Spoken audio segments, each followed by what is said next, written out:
It did. It made me rethink why we were over there, what we were doing over there, why we were there for so long. What if, people landed here in America, trying to take over? Then I would fight, Yeah. and I still would to this day. And I thought, this is great. I'm James Bond now, I'm like, has these psychedelic experiences, how have they impacted your sense about war and violence and, what we're trying to accomplish, or if at all? It made me rethink everything. I think a lot of it is meaningless, senseless stuff that we don't need to be involved in.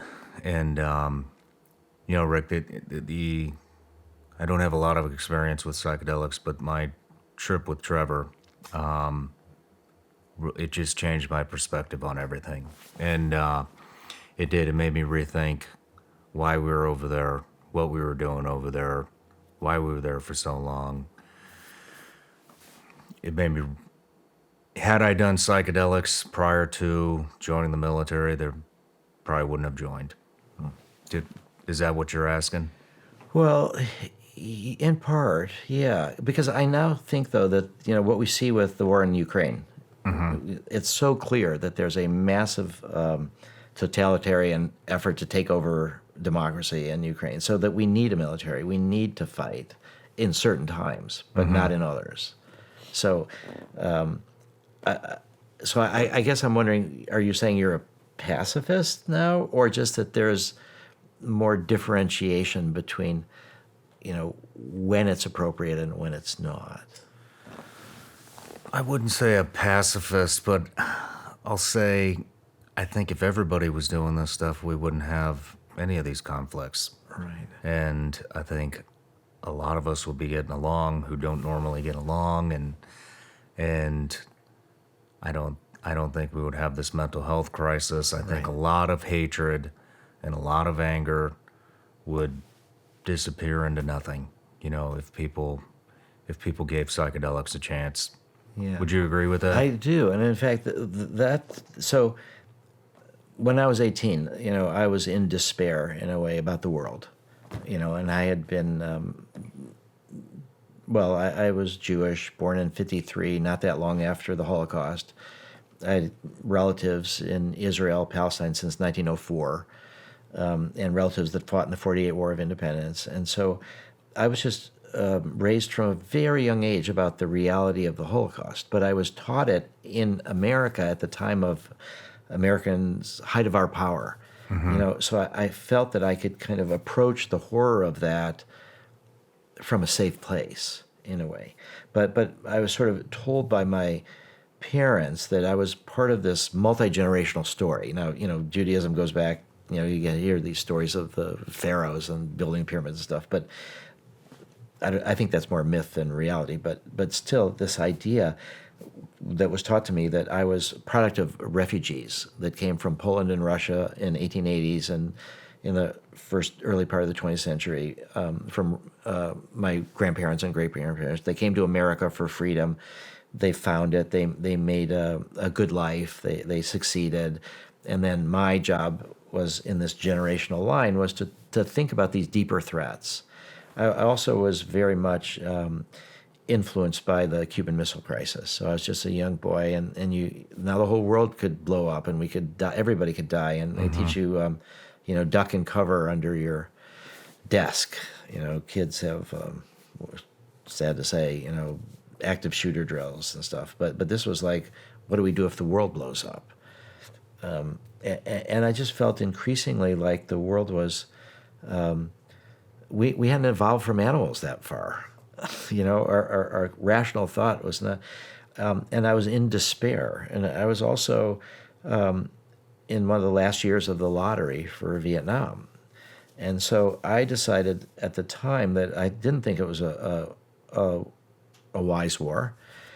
And I thought that there's multiple different ways to serve your country. And that I wasn't going to run away to Canada or pretend I had bone spurs or something like that. But I wasn't a conscientious objector, because to be a conscientious objector, you need to be a pacifist and against all wars. And I'm like, if it was to fight against Hitler and the Germans, I would fight. I wouldn't say, rely on their humanity. And so my only option, I thought, was to protest in some way. And so I decided that I would be a draft resistor and I would go to jail, that I would serve my country by going to jail, and that I would drain the war machine from resources. And so I never filed for my draft card. I never sent in the first postcard to register for the draft. Now, I had a Social Security number. I was paying taxes. I had a driver's license. I was in high school. I was on the roll. It just was like the government knows where I am, And so I just assumed that I would end up going to jail, and that I'd studied Gandhi and Tolstoy and nonviolent resistance, and I thought that's what I would do. And that's how I would serve my country. And what I overestimated was the efficiency of the government. So, and my parents talked to me and said, this is okay, we understand what you're doing, but you're going to be a felon, and you're never going to be, my dad was a doctor. He said, you're never going to be able to be a doctor or a lawyer or Indian chief, anything like this, because you are going to have this felony record. I'm like, okay, I will accept that, and I'll just have to figure out something else to do with my life. And as it turned out, nothing ever happened to me. Really? Nothing. It was just like, later, about a year later after I didn't do this, I got a high lottery number, so I probably wouldn't have gone anyway. But I thought something, and later it turned out that around 60,000 people I'd heard didn't register for the draft. And there were enough people going to the draft boards that they could prosecute the war, and they didn't do anything. And then President Carter, on his first day in office, pardoned all the draft resistors. So I had identified myself as a young boy as a counterculture drug-using criminal. And then, but the thing was that when I first started doing LSD, and I first started getting this sense that there's something beyond my biography, that it's not just the world began when I was born and it will end when I die, that there's this whole other stuff, that sense of being connected in a deeper way is the antidote to genocide and to Holocaust and nuclear war and racism. And, so I do feel that if people were to do these experiences in a supportive way, because you could do these drugs and you could end up worse off if you're not supported, and that happens to a bunch of people. But I do feel if people could feel that beneath my tribe, beneath my religion, beneath my gender, beneath my race, beneath my nationality, we're humans, beneath that we're part of this web of life, that if we felt that and knew that, we wouldn't be demonizing other people so much. And I had this one experience when I was 16. I was very interested in the other and studying the other. And so I studied Russian in high school. And the Russians were, the Cold War and horrible. And so when I was 16 years old, after my junior year, my parents sent me to Russia to study the language. And this was 1970. And this is the big Cold War time. And I had the impression that all these Russians hate us and that we should be hating all these Russians and they want to kill us. And we've got all these bombs aimed at us. And I just thought, okay, it's these countries against countries. And when I got there, and my parents, to their credit, they taught me this other thing, which was that there's big factors, and none of us are big enough to deal with them by ourselves. But if you can do something little, you should do it. So, in my little suitcase, they gave me prayer books, Jewish prayer books to bring to Russia, which were illegal at the time. And they said, if you can get these to people at a synagogue while you're there, you should do it, because all these prayer books are illegal. And I ended up, I did this. I did find the synagogue, and I did give these prayer books to these guys. And I'd made a lot of money in the black market, selling stuff to young Russians who wanted to buy our clothes, blue jeans, and all this stuff. And the rubles were worthless outside of Russia. So I went to the synagogue and said, I've got all this money for you, and I've got these prayer books. And they said, don't give it to us now. We're under observation. But I'll meet you in a subway at this time at this place, and you can do the transfer then.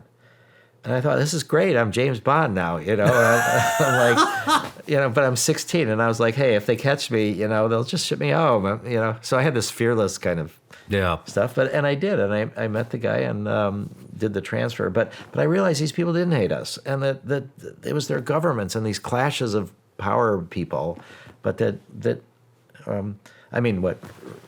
made an amazing impact on me is I was super shy. I went for a walk with a Russian girl on the beach. I'm like, you don't want to kill me. I don't want to kill you. Yeah. So I do think that the sense that we're all in it together, I do feel that. So when I was 18 and I first started doing these psychedelics, I thought this could be this antidote. It has been wiped out. So I woke up to LSD after the backlash, but I thought I have this sort of privileged life that my parents will make sure I don't starve, and I have a place, shelter, and I'm supposed to do something to avoid another Holocaust. And I thought maybe the psychedelics, this could be it. So that's where I focused on, with that same belief that if more people could do this, that we would have a different approach to conflict, and we would have a different approach to the irrational. That we would not buy into it as much, and that we would try to see people. So that's why my whole life has basically been devoted to psychedelics. But I think it's important that we say that it's for everybody. So I think this idea of bipartisan support and this idea that so I guess this is a question for you, that you might not have gone into the military at that time, but then what if people landed here in America, trying to take over? Then I would fight. Yeah. And I still would to this day. Okay, so that's I think the most important. Yeah. Yeah. I guess I'm not against. I don't know how to say this. I guess I'm not against war, but I am against. If you're not defending yourself or defending somebody else, I don't really know what we're doing there anymore. Right. Hey everybody, I'm Shawn Ryan. Click here to subscribe to the Shawn Ryan Show YouTube channel for the hottest and most compelling interviews that you will not see anywhere else. I've also made a playlist of all the previous SRS episodes, so they're easy to find. You can find that right here.